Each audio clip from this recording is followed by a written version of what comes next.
දිනාටම තිරුවන් සරණයි මහා සංඝරත්නයේ අවසරයි. අපි සාකච්ඡා කරමින් සිටි මහා සතිපට්ඨාන සූත්‍රයේ ධම්මානුපස්සනාවේ චතුරාර්ය සත්‍ය කොටස දුක්ඛ සමුදය සත්‍යයට අයත් තණ්හාව පිළිබඳ. ඒකට ඒ යටතේ අපි තණ්හා ඇති වෙන තැන් 10ක් ප්‍රධාන වශයෙන් තියෙනවා. මේ කාරණු ගැන තමයි සාකච්ඡා කරමින් හිටියේ. Everyone, everybody, with the permission of the Vinaya Sangha, we are going to continue our excursion to the Maha satipatthana Sutta. We are in the last bit within the Dhammanupassana, the part of the four truths. We have finished the truth of suffering and started the truth of the origination of suffering. So,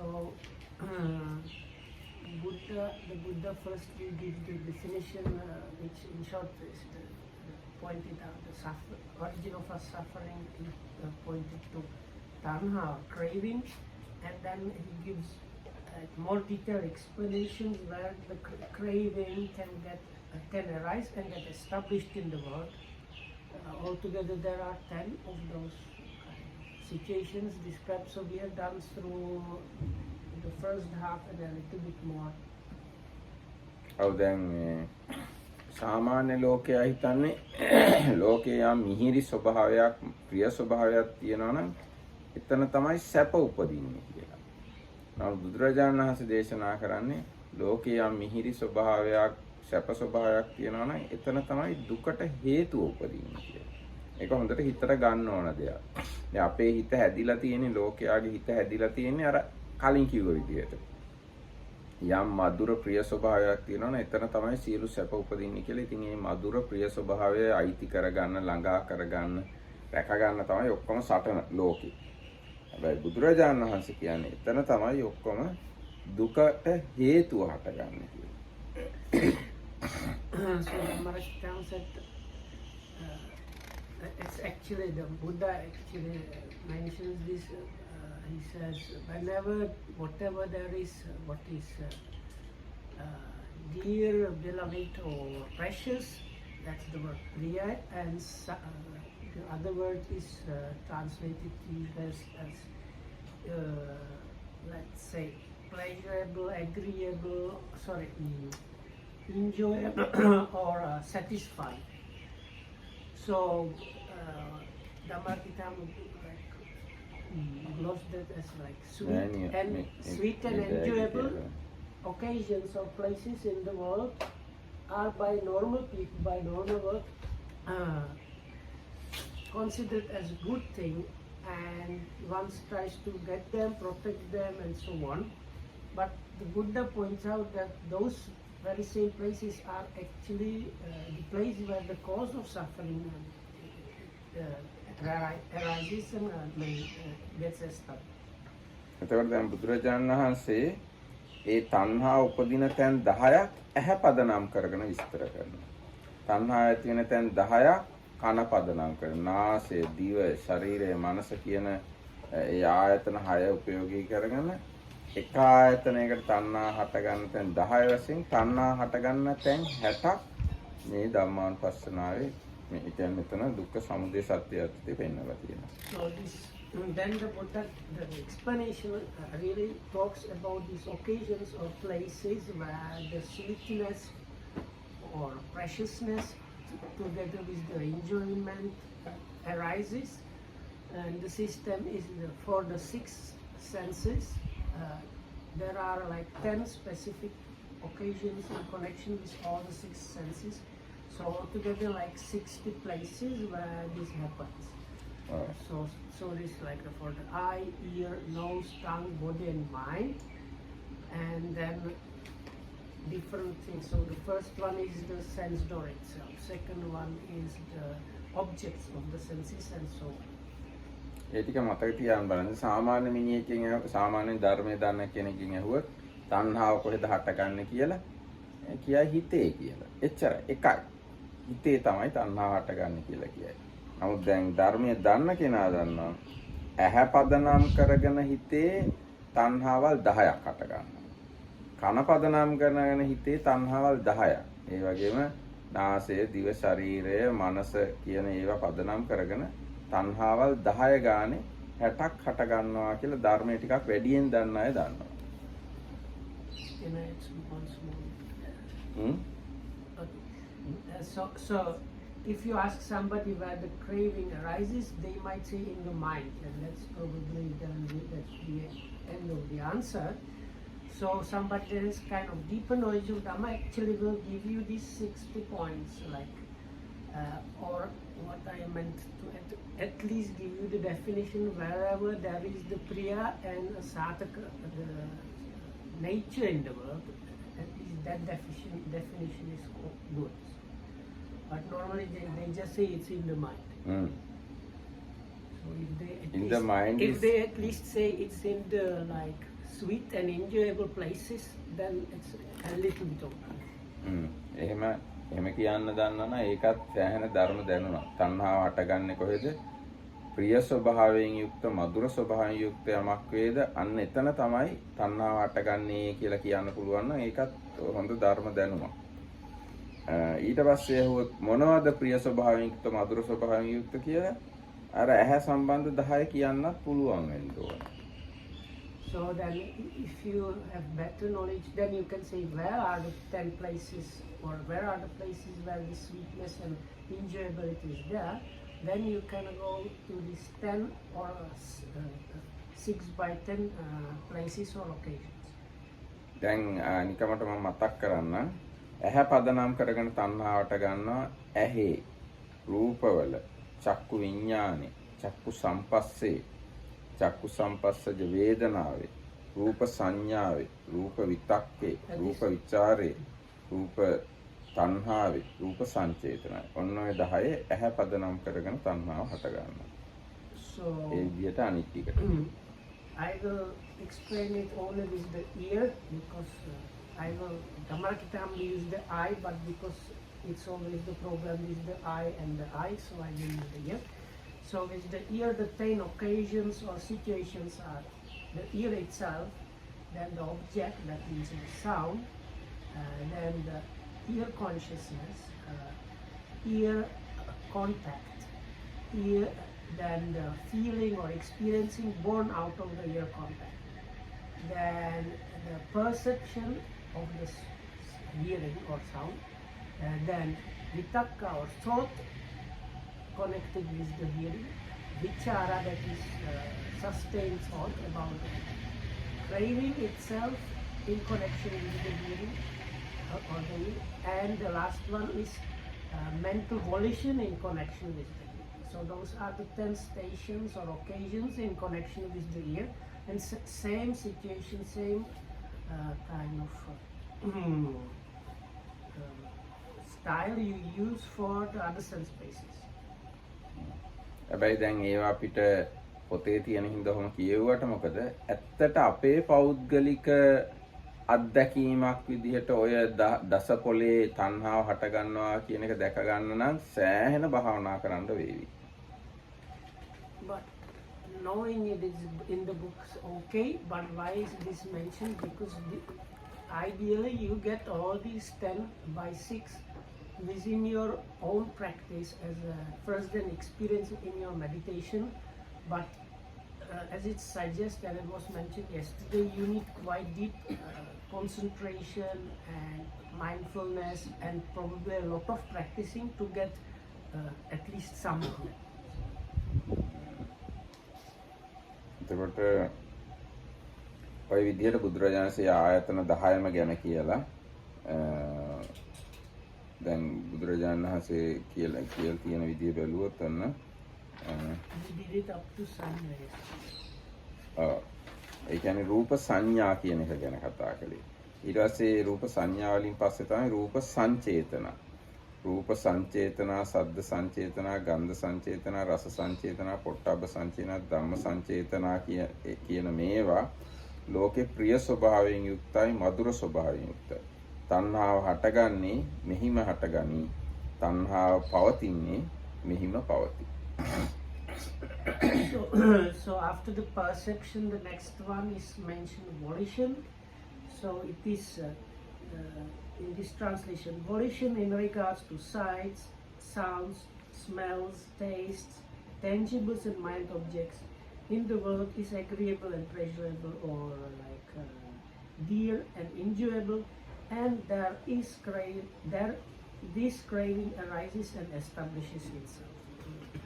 ඊට පස්සේ රූප තණ්හා, සද්ද තණ්හා, ගන්ධ තණ්හා, රස තණ්හා, පොට්ටබ්බ තණ්හා, ධම්ම තණ්හා කියන මේවා ලෝකේ ප්‍රිය ස්වභාවයෙන් යුක්තයි, මధుර ස්වභාවයෙන් යුක්තයි. තණ්හාව හටගන්නේ මෙහිම හටගනී, තණ්හාව පවතින්නේ මෙහිම පවතී. තණ්හාවම තණ්හාවට ආහාරයක්. තණ්හාව ගැනම තණ්හාව ඇති වෙනවා. So then the next one is craving for sights, sounds, odors and so on. So the craving itself becomes a stepping stone or basis for arising of yet more craving and continuation of the craving. අපිත් සමහරලාට හිතනවා තණ්හාව හොඳ දෙයක්, උතුම් දෙයක් කියලා. ඒක මෙහෙමයි කියන්නේ ආදරය කියලා කියන්නේ ආදරය කරනවා කියන්නේ. දැන් ආදරය කිව්වම දිව්‍යමය දෙයක්, සුන්දර දෙයක්, ඒක කරන්න ඕන දෙයක්, ඒක පුළුවන් තරම් අවංකව කරන්න ඕන දෙයක්, සහ මුලින්ම ආදරය කරන්න ඕන කියලා ඔහොම හිතන මිනිස්සු ඉන්නවා. ජීවිතේ පරදුවට තියලා ආදරය කරන්න ඕන කියලා හිතනවා. හැබැයි ආදරය කියන්නේ තෘෂ්ණාව. තෘෂ්ණාවට කියන සමාන වචනයක්. So then I don't know how much it works in English, okay, but probably yes. So then there is this word love that is by many people considered as something like eternal, love forever, and like this is the highest things, especially like in the songs. But actually the normal love is just another way of craving. So according to Buddhism, not so big, such a big good deal is love. දැන් ඒ වුණාට ඉතින් එහෙම උනායි කියලා දැන් බුද්ධ ආගම කියන්නේ මිනිස්සුන්ට ආදරය කරන්න එපා, ඔක්කොමලා මහාන වෙන්න මේ එහෙම කියලා කියන්නේ නැහැ. නමුත් ඒ බුදුරජාණන් කියනවා ඒ ආදරය කියන එක මේ කොච්චර මිනිස්සුන්ට මිහිරි දෙයක් වශයෙන් දැනුණත් ඒක දුකට මූලයක්, දුකට හේතුව කියලා. So Buddhism does not say love is bad, don't love anybody, everybody shave your head and become monks and nuns. The Buddha does not say anything like that. But you should note that the normal kind of worldly love is really on the craving side, on the tanha side, and it's a cause for suffering. දැන් ලෝකෙ බිහි වෙන සින්දු, චිත්‍රපටි, නාට්‍ය, චිත්‍ර, නවකතා, කෙටි කතා ඔය හැම එකක්ම ආදරය කරන්න කියලා තමයි කියන්නේ. ඒවා ගොඩක් ඒවා ආදරය කරන්න කියලා, ආදරේ හොඳකම, ආදරය කරපු අය ලොක්කො කරලා, හොඳට ආදරය කරපු අය තමයි හොඳම මිනිස්සු බවට පත් කරලා තමයි නවකතා, චිත්‍රපටි, සින්දු, කෙටි කතා ගොඩාක් ඒවා ලියලා තියෙන්නේ. ඒ කියන්නේ ලෝකයා විසින් ආදරය හොඳ දෙයක් කියලා සම්මත කරලා තියෙනවා. හැබැයි එහෙමම නෙමෙයි. ඒ ආදරේ හින්දාම තමයි ඔක්කොම දුක් හටගන්නේ. So in the world, or the worldly kind of love is in the world very much praised and glorified and so on in songs and movies and musicals and theatrical shows and books, literature, yeah, all over the place, even in poems, even and other poems, sculptures. Yes. So all that really, but is a kind of actually glorification of a kind of craving. ඊට පස්සේ තියෙන එක තමයි රූප විතක්ක. රූප විතක්ක, සද්ද විතක්ක, ගන්ධ විතක්ක, රස විතක්ක, පොට්ටබ්බ විතක්ක, ධම්ම විතක්ක කියන මේවා ලෝකේ ප්‍රිය ස්වરૂපයෙන් යුක්තයි, මధుර ස්වરૂපයෙන් යුක්තයි. තණ්හාව හටගන්නේ එහි හටගනී, තණ්හාව පවතින්නේ එහි පවතී.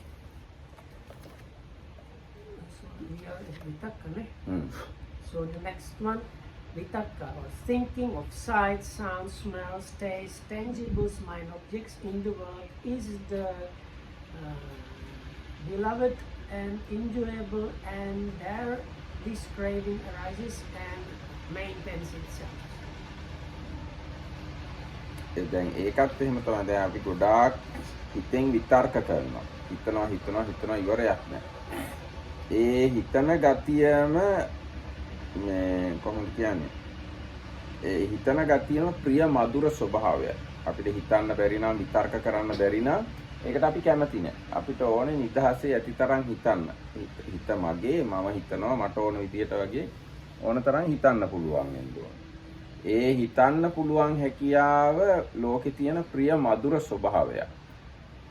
අපි හිතන්නේ මොනවද? රූප, ශබ්ද, ගන්ධ, රස, ස්පර්ශ, ධම්ම ඒවා ගැනමයි. ආන්නේ විතර්ක කිරීමේ එතන තමයි තණ්හාව උපදින්නේ. තණ්හාව පවතින. Can I have like question for the previous one? The craving, that means you like the liking itself. Like the liking itself. Like let's say you like to watch some beautiful paintings, and you think the liking of the painting or is holy. Is good. So then that's what is meant, the craving for the sounds.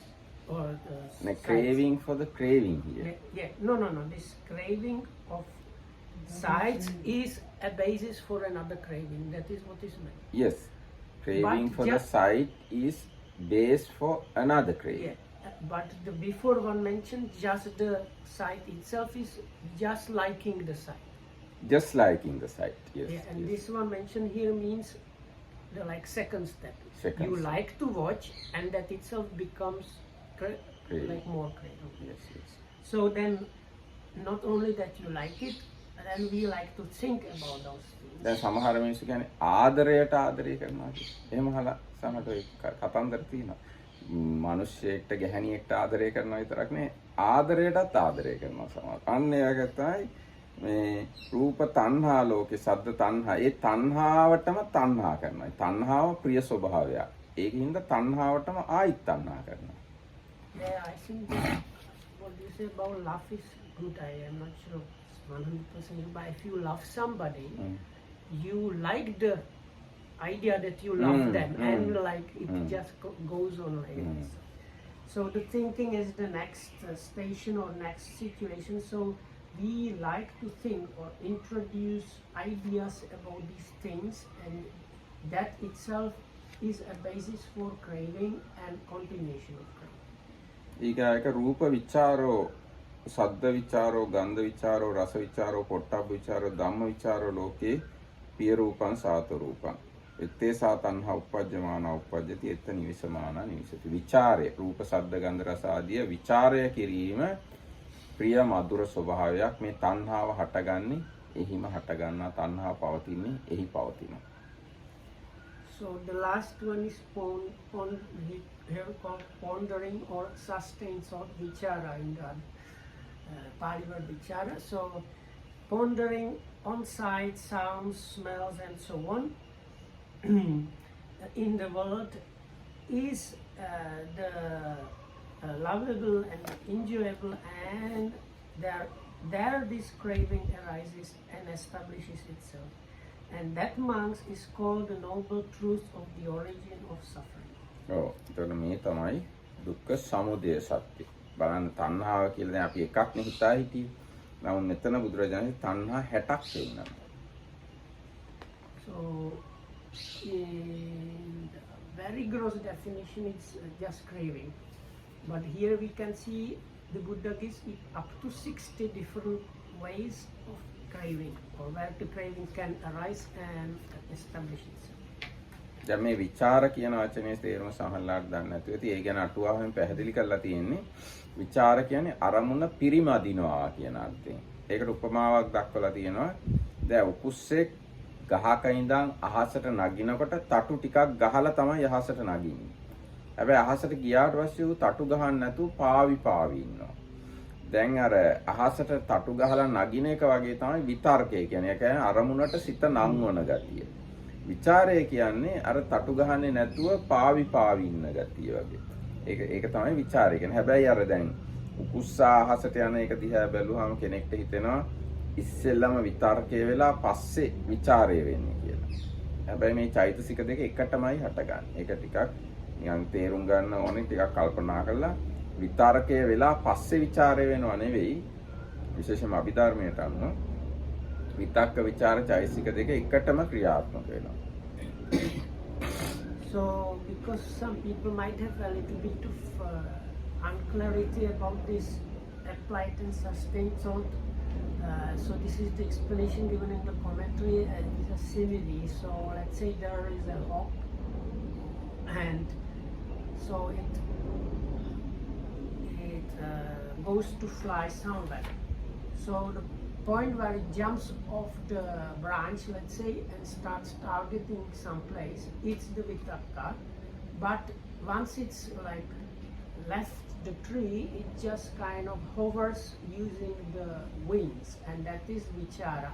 But especially according to Abhidhamma, some people might think first you do vitakka, then you do vichara, but it's not like that. They arise together, but the vitakka is the like first aiming of something, and vichara is keeping it around that thing. දැන් අපිට කියන්න බෑ විතර්කය ඉස්සෙල්ලා ਵਿਚාරය පස්සේ කියලා. විතක්ක ਵਿਚාර දෙක එකටමයි සිද්ධ වෙන්නේ. නමුත් මේ දෙකෙන් සිද්ධ වෙන කාර්යයන් අර වගේ. කාර්යයන් වශයෙන් බැලුවාම විතර්කය අරමුණට නංවනවා, ਵਿਚාරය අරමුණ පිරිමදිනවා. හැබැයි අරමුණට නංවලා ඊට පස්සේ වෙලාවක පිරිමදිනව නෙවෙයි. නැංවීම හා සමගම පිරිමැදීමත් වෙනවා. So they arise together, but in a way it seems like the applied thought is the first and sustained is second, but actually they arise together. දැන් අපි ආස්වාස ප්‍රාස්වාසයේ මෙනෙහි කරනකොට එහෙමයි. අපි විතක්කේ ආස්වාසයේ දිහා බලනකොටම අපිට දැනෙනවානේ මේක ඇතුළට යන ගතිය, ඒ ප්‍රතිවැදීමනේ මේක තමයි දෙකම එක සැරේ දකින්න කියන්නේ. එහෙමයි. දැන් ආස්වාස ප්‍රාස්වාසයට හිත නංවනකොටම තේරෙනවා එහෙම නැත්නම් කොහොමද කියන්නේ ඒ හිත නැංවීම තුළම සිත ඒ ආස්වාසයත් එක්ක කිසියම් පිරිමැදීමක් වෙනවා. කිසියම් එකට තැබීමක් වෙනවා. ආස්වාසයත් එක්ක එකටම හිත තියෙනවා. හැබැයි ආයිත් ඒ අරමුණට හිත නංවනවා. ඒ නැංවීම තමයි. දැන් මෙහෙම මම මේවා කරනකොට මෙහෙම ආයිත් කරනවානේ. අන්න ඒ වගේ තමයි විතක්කය ਵਿਚාරය එකටම සිද්ධ වෙන දෙයක්.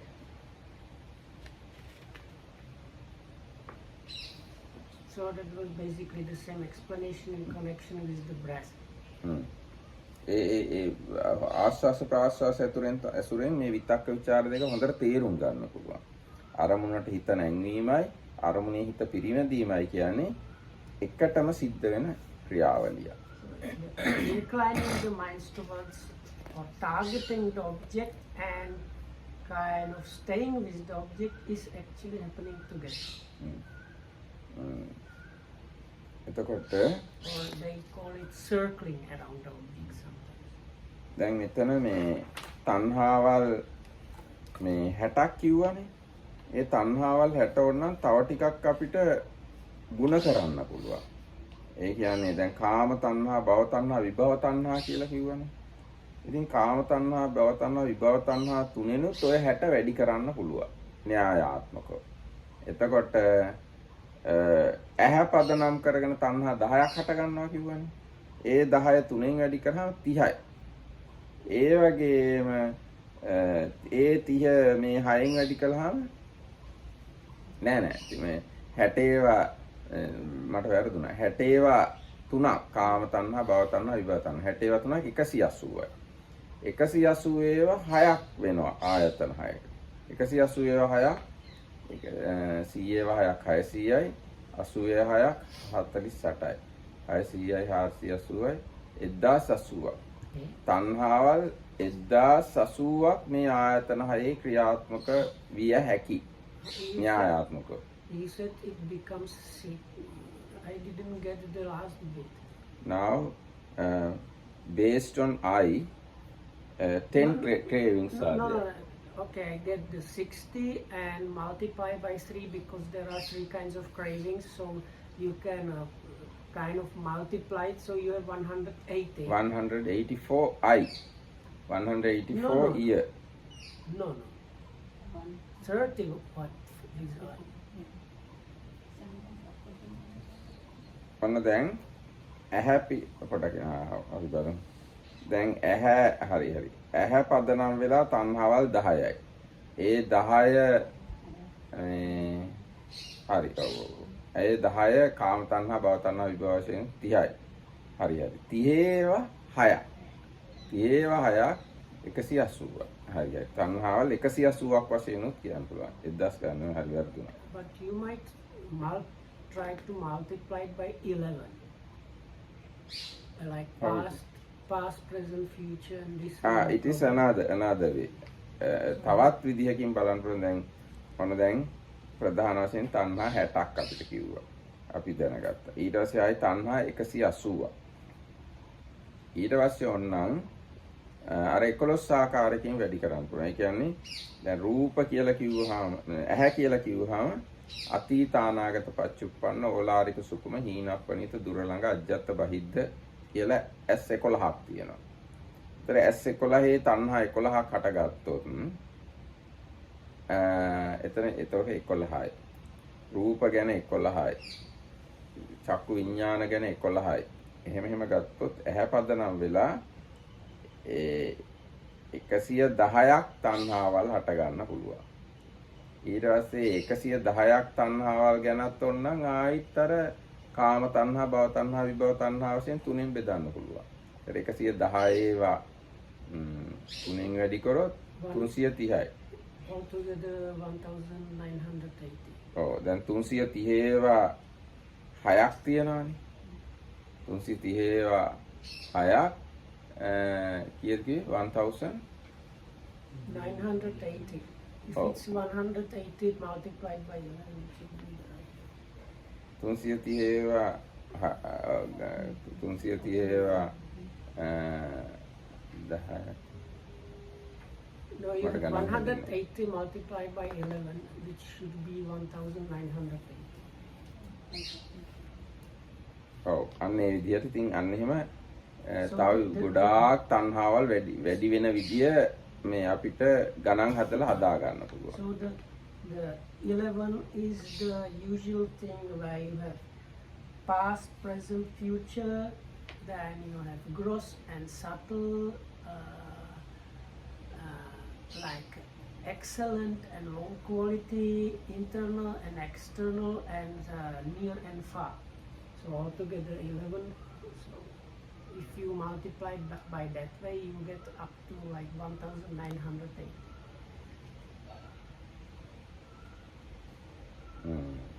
ඊට පස්සේ දැන් තණ්හාව 108ක් වෙන තව ආකාරයක් තියෙනවා. කොහොමද?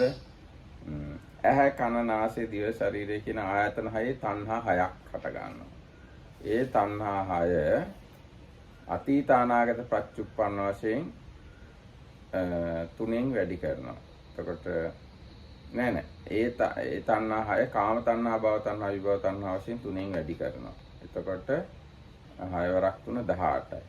ඒ තණ්හා 3 අතීත අනාගත පච්චුප්පන්න වශයෙන් ආයි තුනෙන් වැඩි කරනවා. එතකොට මේ 18 ඒවා තුනක්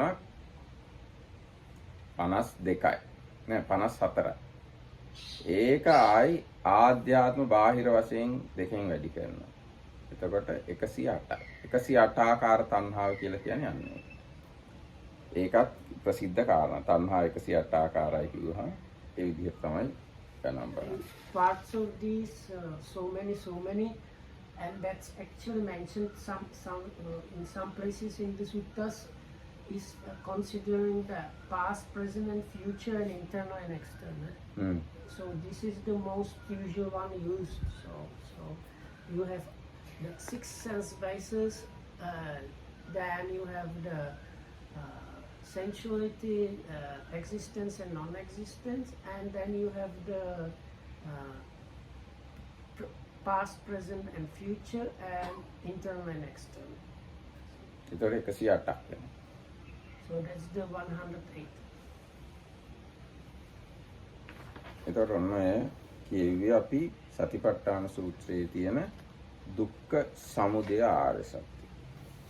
So this is in connection with the noble truth of the origin or coming together of suffering or dukkha, or about tanha or craving. දැන් මේ ගැන තවත් ගැඹුරටම දැනගන්න ඕන නම් කාට හරි විභංග ප්‍රකරණයේ තියෙනවා සත්‍ය විභංගය කියලා පරිච්ඡේදයක්. අනේ සත්‍ය විභංගය කියවන්න. එතකොට තණ්හාව ගැන තව අපි හිතන්නේවත් නැති තරම් තොරතුරු ගොඩක් තියෙනවා. ඒ කියන්නේ දුක්ඛ සමුදය කියන කාරණාව. දුක්ඛ සමුදය කුසල්ද අකුසල්ද අව්‍යාකතද විතර්ක සහිතද විචාර සහිතද විතර්ක විචාර නැද්ද සුඛ වේදනා සහගතද දුක් වේදනා සහගතද දුක්ඛම සුඛ වේදනා සහගතද විපාකයක්ද කර්මයක්ද කර්ම විපාක නොවන එකක්ද ආදී වශයෙන් ඒ තණ්හා පිළිබඳ අති විශාල විස්තරයක් තියෙනවා විභංග ප්‍රකරණේ සත්‍ය විභංගය කියන එක. So once again, that was mentioned actually before already. If you want to have more information about the origin of suffering or craving, you should refer to Abhidhamma Pitaka, Vibhanga Prakarana, and there is a part, or let's say section of that is on the section on the truths. So in that you can find, if you consider the Abhidhamic classification of the mind states and mind factors combining, and then all that is kind of No, only about the craving, only about the cause of suffering, you can find very, extensive explanation. Yeah, but you said a similar thing when we talked about the truth of suffering. Yes, all the truths, regarding all the truths, that classification is there, but here now we are talking about craving. Yeah. So different aspects of craving you can find in this vibhanga, satya vibhanga. I was trying to remember the word combine. So you combine the academic classification of mind states and mind concomitants with these things. So there are like different classification information, whether it's pleasant or unpleasant, mental or bodily feelings that are there, and if it's connected with wisdom, not these other kinds or not wisdom. No, if without reading that part, you can't explain at once. It is like this. When you say craving, whether it's wholesome or unwholesome, or neither wholesome and no unwholesome, whether it's a feeling or not a feeling, like that, whether it's a result or the karma, whether it's accompanied with applied thought, sustained thought, or without applied and sustained thought, whether it's mundane or super mundane, like that, there are different classifications. එතකොට ඔන්න දැන් දුක්ඛ සමුදය ගැන අපිට සෑහෙන දැනුමක් තියෙනවා. හැබැයි දැනුම කියන්නේ හුදෙක් දැනුම විතරයි. මේ සතිපට්ඨානය කියන්නේ දැනුම දැක ගන්න එක. දැනුම දකින්න එකක් තමයි සතිපට්ඨානය කියන්නේ. ඒ කියන්නේ සතිපට්ඨානය ගැන කියනකොට තියෙන ආතාපි සම්පජානෝ සතිමා කියලා. වීරිය නුවණ සිහිය එක්ක මේ කියාපු තණ්හාවල් දැක බලා ගන්න ගතිය තමයි ධම්මානුපස්සනාව කියලා කියන්න වෙන්නේ. So now that we have some kind of basis for information about the craving, but because this is part of the Satipatthana Sutta, and Satipatthana says, let's say, mental energy or effort combined with clear comprehension or understanding, and sati or let's say mindfulness. So these different kinds of cravings or origination of suffering needs to not just be like book knowledge. It is a knowledge that needs to be seen within one's own experience. එහෙනම් අපි දැන් දුක්ඛ නිරෝධාර සත්‍යයට යමු. So now we are going to get to the next noble truth, and that's the noble truth of the cessation of suffering. දැන් දුක්ඛ නිරෝධය ගැන කිව්ව ගාම ඕන කෙනෙක් කියයි දුක්ඛ නිරෝධය නිවන. එතනින් එහාට ලොකුවට කියන්න අමාරුයි. යාර දුක්ඛ සමුදය කියන්නේ මොකද්ද කියලා ඕන කෙනෙක් කියයි දුක්ඛ සමුදය තණ්හාව කියලා. එතනින් එහාට බෙදලා පෙන්වන්න අමාරුයි සාමාන්‍ය කෙනෙක්ට. නමුත් දැන් බුදුරජාණන්සේ බෙදලා පෙන්වනවා මෙතනම ප්‍රධාන 60 ආකාරයක්. ආන්නේ වගේම දුක්ඛ සමුදයත් බුදුරජාණන්සේ බෙදලා පෙන්වනවා. මේ දුක්ඛ නිරෝධයත් බෙදලා පෙන්වනවා මේ නිරෝධ සත්‍ය කොටස යටතේ. So now, many people, when you say the cessation of suffering, people say, Nibbana, but they usually cannot go further than that. Like with the origination of suffering, they might say, that is craving, but they don't have too much other explanation than that. So, as before, we will get some more explanation, what is this cessation of suffering about. එතකොට බුදුරජාණන් යන කතමංච භික්කවේ දුක්ඛ නිරෝධෝ ආර්ය සත්‍යං. මහණෙනි දුක් නිරුද්ධ කිරීම නම් වූ ආර්ය සත්‍ය කුමක්ද? යෝ තස්සායව තණ්හය අශේෂ විරාග නිරෝධෝ චාගෝ පටිනිස්සග්ගෝ මුක්ති අනාලයෝ. යම් ඒ තණ්හාවගේම අශේෂ විරාග නිරෝධයක් ඉතුරු නැතුවම නොයල්මෙන් නිරුද්ධ කිරීම, ත්‍යාග කිරීම, විසිකර දැමීමක් වගේ අහක දැමීමක්, මිදීමක්, නොයල්මක් වේද සාකෝ පනේසා භික්කවේ තණ්හා කත්ත පහියමානා පහිති. ඒ ආකාර වූ තණ්හාව කොහේ නිරුද්ධ වේද? කත්ත නිරුද්ධම කොහි ප්‍රහාණය වේද? කත්ත නිරුද්ධමානා නිරුද්ධති. කොහේ නිරුද්ධ වන්නේ කොහි නිරුද්ධ වේද? යං ලෝකේ පිය රූපං සාත රූපං ඉත්තේසා තණ්හා පහියමානා පහියති. ලෝකේ යම් ප්‍රිය ස්වરૂපයක් වේද මధుර ස්වરૂපයක් වේද එහිම තණ්හාව ප්‍රහීන වන්නේ ප්‍රහීන වෙයි. එත්ත නිරුද්ධමානා නිරුද්ධති. එහිම තණ්හාව නිරුද්ධ වන්නේ නිරුද්ධ වේ. How is the Pali the question? Please. කතවංච භික්ඛවේ දුක්ඛ නිරෝධෝ ආර්ය සත්‍ය. No.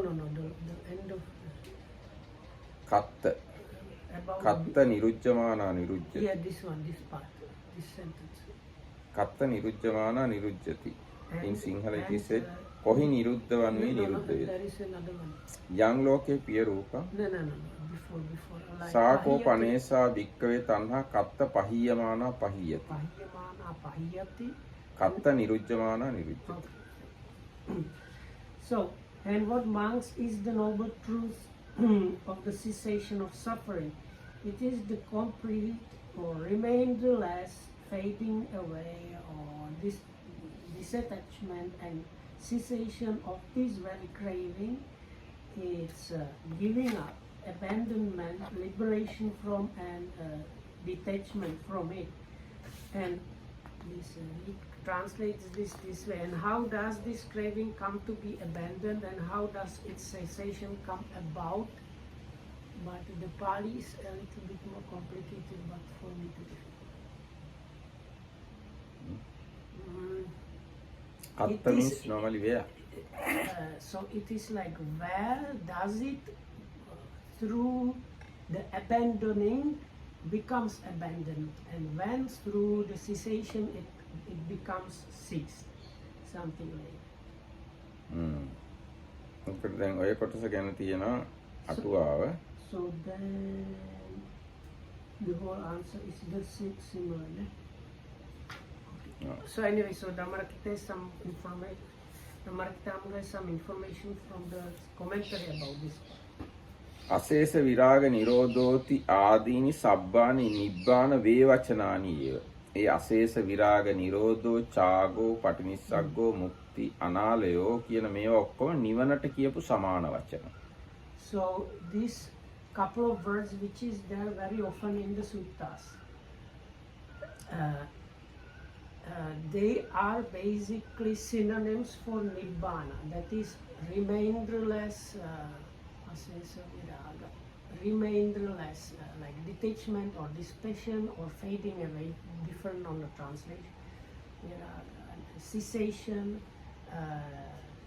patinisaka or giving up or relinquishment. Chago is again liberation or something like that. and analaya, the detachment. So all these words are basically a synonym for the word nibbana. නිබ්බානං හි ආගම්ම තණ්හා අශේෂෝ විරජ්‍යති නිරුජ්‍යති. නිවනට පැමිණ තණ්හාව ඉතුරු නැතුවම විරජ්‍යති. එහෙම නැත්නම් නොයල්ම බවට පත් වෙනවා. නිරුජ්‍යති. නිරුද්ධ වෙනවා. Because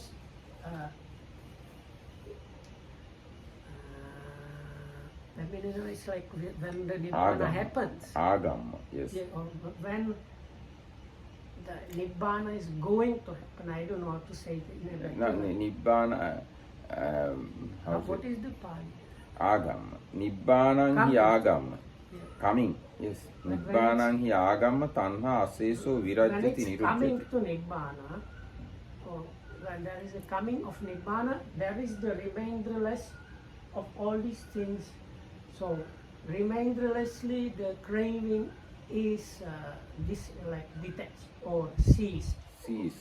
given up, not clung to. So all of these words mentioned there, remainderlessly, they happen as it's coming to nibbana.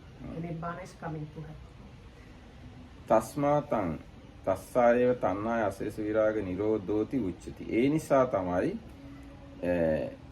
එහිම ඒ කියන්නේ කාම භව විභව ඒ තණ්හාවගේම අශේෂ විරාග නිරෝධෝ කියලා කිව්වේ ඒ නිසයි.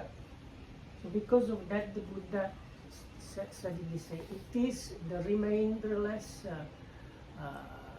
kind of fading away, blah blah blah blah blah, of the very same craving. So the remainderless whatnot of the very same craving refers to the craving that was defined in the previous part about the truth of the origin of suffering, where it says what is the origin of suffering. It is this craving which is connected with the renewed existence and so on. ඊගාට තියෙන ඒ වගේම එක නිබ්බානංච ආගම තණ්හා චජීයති පටිනිස්සජ්ජීයති මුච්ඡති න අල්ලීයති තස්මා නිබ්බානං චාගෝ පටිනිස්සග්ගෝ මුක්ති අනාලයෝති උච්චති. ඒත් අර වගේම තමයි නිවනට පැමිණ තණ්හාව දුරු වෙනවා. අපි එහෙම කියමු. නිවනට පැමිණ තණ්හාව දුරු වෙනවා. තණ්හාව අතහැර දැමෙනවා. තණ්හාවෙන් මිදෙනවා. තණ්හාවේ ඇලීම ඉවර වෙනවා. ඒ නිසා නිවනටම කියනවා චාගෝ පටිනිස්සග්ගෝ මුක්ති අනාලයෝ කියලා. Oh, this is kind of, I think the point there is because they give almost the two same definitions, so I understand them this way. The first one says, as the nibbana is about to happen, there is the remainderless fading away and cessation and so of the very same craving, but it applies it the same way. When there is nibbana, these things are automatically happen that way. So because of that, again, it is a kind of synonym for nibbana. That is the way I understood it. No, because they usually the commentary uses this. Okay. ඒක මේවහි නිබ්බානං නාමානි 50 සබ්බ සංකතානන්නා පටිච්චේක වශයෙන් අනේකානි හොಂತಿ. එකක්ම වූ නිවන සියලු සංකත ධර්මයන් ප්‍රතික්ෂේප කිරීම වශයෙන් අනේකාකාර බවට පත් වෙනවා. නිවන කියන්නේ එකක්. නමුත් සියලු සංකත ධර්ම ප්‍රතික්ෂේප කිරීම වශයෙන් නිවන නොඒකාකාර වෙනවා. So though the nibbana itself is one, if you consider the ways of putting aside or leaving completely or abandoning all the compounded or conditioned phenomena, the way or description of the one thing becomes like countless. අන්න හරි. ඒක දැන් නිකමට ඔයගොල්ලෝ හිතලා කියන්න බලන්න නිවන ගැන විස්තරයක් කරන සංකතය පාවිච්චි කරලා. ඒක අමාරු ප්‍රශ්නයක්. සංකත දේවල් පාවිච්චි කරලා එහෙම නෙවෙයි නිවන. ඒක නොවන එක තමයි නිවන කියලා කියන්න පුළුවන් අපිට. දැන් උදාහරණයක් විදිහට උපදින භවයේ නැතිකම තමයි නිවන. වයසට යන භවයේ නැතිකම තමයි නිවන. දිරණ භවයේ ශෝක පරිදේව දුක්ඛ දෝමනස් උපායාස වල නැති බව තමයි නිවන. ඇහැ නැති බව තමයි නිවන. රූප නැති බව, විතක්ක ਵਿਚාර ඔය නම් මොන කොහොම නැති බව නිවන කියලා ඔහම අනන්ත වශයෙන් නිවන විස්තර කරනවා. So because the way how we can somehow talk about Nibbana is usually just by negative definition, saying it is the absence of something, like absence of birth or absence of aging, or where the birth or aging is not applicable. So because these conditioned or compounded things are countless, when we talk about Nibbana through the negative definition of as absence of something, it becomes like countless definitions. ඒ කියන්නේ මේ ලෝකේ යම්තාක් දේවල් තියෙනවා නම් ඒ කිසිම දෙයක් නිවනේ නැහැ. ඒ කියන්නේ මේ ලෝකේ යම්තාක් දේවල් නම් වශයෙන් කිය අපිට කියන්න පුළුවන් ඒක නොවන එක නිවන කියලා. So because this world is basically an endless number of compounded or conditioned phenomena things, we can say about Nibbana is not this kind of phenomenon, or the absence of that, this one also Nibbana. So that then Nibbana, by that negative form of definition, becomes countless.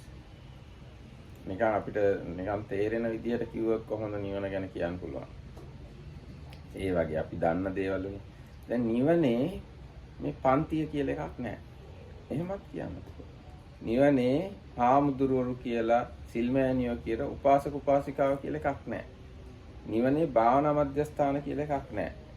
නිවනේ ගම් කියලා එකක් නැහැ. නිවනේ ලංකාව කියලා එකක් නැහැ. නිවනේ ලෝකේ කියලා එකක් නැහැ. නිවනේ ඉරහඳ තාරකා නැහැ. නිවනේ විශ්වය කියලා එකක් නැහැ. ආදි වශයෙන් ඕන තරම් ඔහොම කියන්න පුළුවන්. ඉතින් ඒ න්‍යාය තේරුම් ගත්තොත්.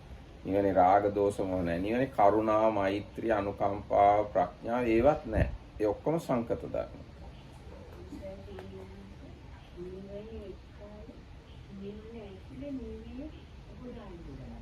එහෙම කියන්න බෑ.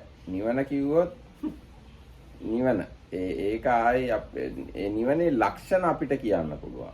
ශාන්තයි ප්‍රණීත. බුදුරජාණන් දේශනා කරන ශාන්තයි ප්‍රණීතයි උතුම් වචන 32කින් විතර කියලා තියෙනවා නිවනේ ගුණ. හැබැයි ඒකෙන් නිවන අපිට කෑලි වලට කඩන්න බෑ, කොටස් කරන්න බෑ. එහෙම කිව්වයි කියලා.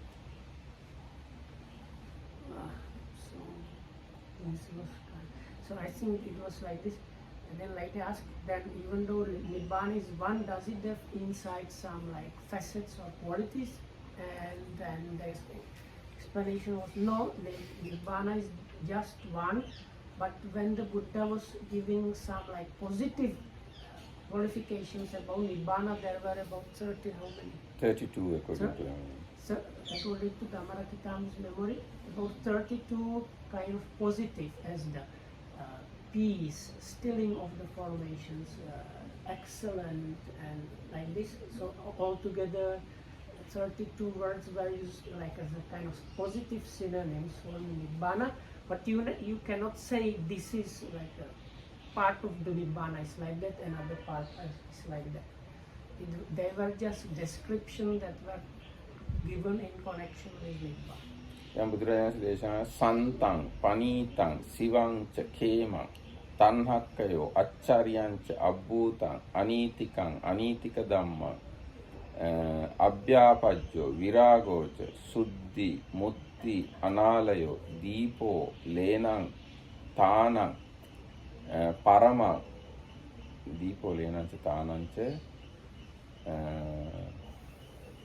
ආදි වශයෙන් ඔන්නෝම නිවනේ ගුණ ගොඩාක් දේශනා කළා තියෙනවා. නමුත් නිවන කියන්නේ එක ධර්මයක්. අර මේ අසංකත සංයුත්තේ කියවනම් ওই වචන ටික හොයා ගන්න පුළුවන්.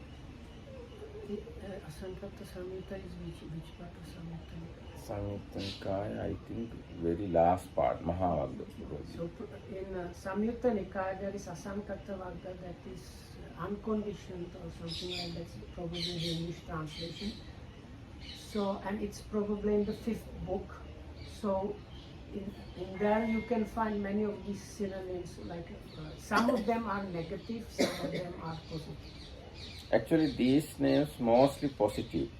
Now තාන, ලේන, සරණ, පරායන, ඊට පස්සේ අභ්‍යාපජ්ජ. No, that is අභ්‍යාපජ්ජ කිව්වහම මේක නෙගටිව් අදහසක් නෙවෙයි, ව්‍යාපාද නැති බව. yeah, but that is called negative definition. Okay. Anyway, Sant and Panita also Sant. opposite. Santa. Why would he use Lena? Lena means Shelter. cave, shelter, or protected place or something like that. Lena. Tan also same. Suddhi means පිරිසිදු බව. මුක්ති කියන්නේ මිදීම. අනාලය. Purity and release or freedom. ආන්න එහෙම වචන ගොඩාක් බුදුරජාණන්සේ පාවිච්චි කරලා තියෙනවා නිවනේ ಗುಣ ප්‍රකාශ කරන්න. එහෙමත් නිවනේ ಗುಣ තේරුම් ගැනීම වශයෙන් උත් නිවන තේරුම් ගන්න පුළුවන්. ලෝකයේ අගුණ නැති බව වශයෙන් උත් නිවන තේරුම් ගන්න පුළුවන්. So there are qualities of the Nibbana. When the Nibbana talked about the positive, nice qualities, and then the negative. I think it's called negative definitions, where you say it is absence or freedom from something bad. So there are like those. So all together I negative. need to go now. Can you finish it without me? Okay. I need to quickly go. Okay. Negative and positive together is 32. Is that what you said? Or If you take that abhyapajja as a negative idea, then it is a negative meaning. But for me, abhyapajja is, I don't feel abhyapajja as a negative, because abhyapajja means metta. Vyapada means anger. Abhyapajja means without anger. Purely grammatically, it is negative. Yes. It says no this. Grammatically it can be negative, but if you look at the word and the meaning, it's very positive for me. Now, angerlessness. So angerlessness is very positive idea. So and viraga also kind of negative in that way. Viraga is lust. Viraga means no lust. But no lust is not a negative idea. No lust is extremely positive idea. In that part of the Samyutta Nikaya, you will find 32 suttas, Buddha explaining the qualities of Nibbana. So all these qualities, roughly we can say positive qualities. Not according to grammar, but as meaning, we can say positive meanings. And other than that, even normal people can think about Nibbana considering the worldly things. As I said before, no birth, no decay, no death, no unpleasant sensation or no pleasant sensation, whatever impermanent thing is not there. So like that, you yourself can think about Nibbana up to certain level.